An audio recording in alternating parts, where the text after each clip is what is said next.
Hey y'all, Mr. Tim's here.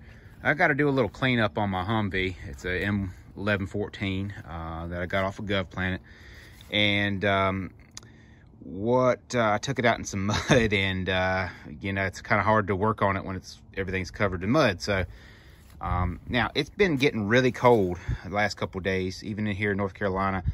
And I wanted to, it started having a little bit of trouble cranking up in the cold weather. It's like come out when it's like 20. So I wanted to see if there was a block heater, and I actually found one. And right about under here, when I was cleaning all this stuff out, I found a cord and a cable kind of tied up there, and didn't really pay much mind, threw it in the bucket. But turns out it is the block heater. Here it is. I actually got it tied up here. I really didn't mean to go mudding with it. I just kind of temporarily tied it up to see if it would work. And let me show you where it is. It's on my this 1114 Humvee.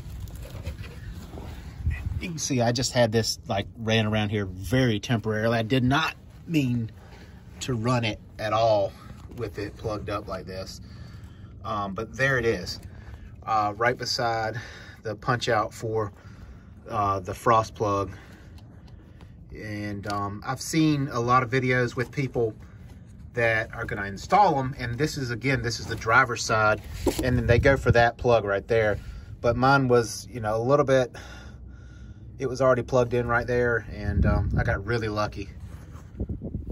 Well, that's pretty much it. It's a red ended cord with two plugs, goes right into that spot that I showed you. And if you're lucky enough to get one, if you buy one of these Humvees from GovPlanet, you definitely helps crank it up, saves the batteries from having to wind over. And if you got kind of weak glow plugs or anything like that, it'll kind of save you some time. So thanks for watching, y'all. Let me know if you got any questions.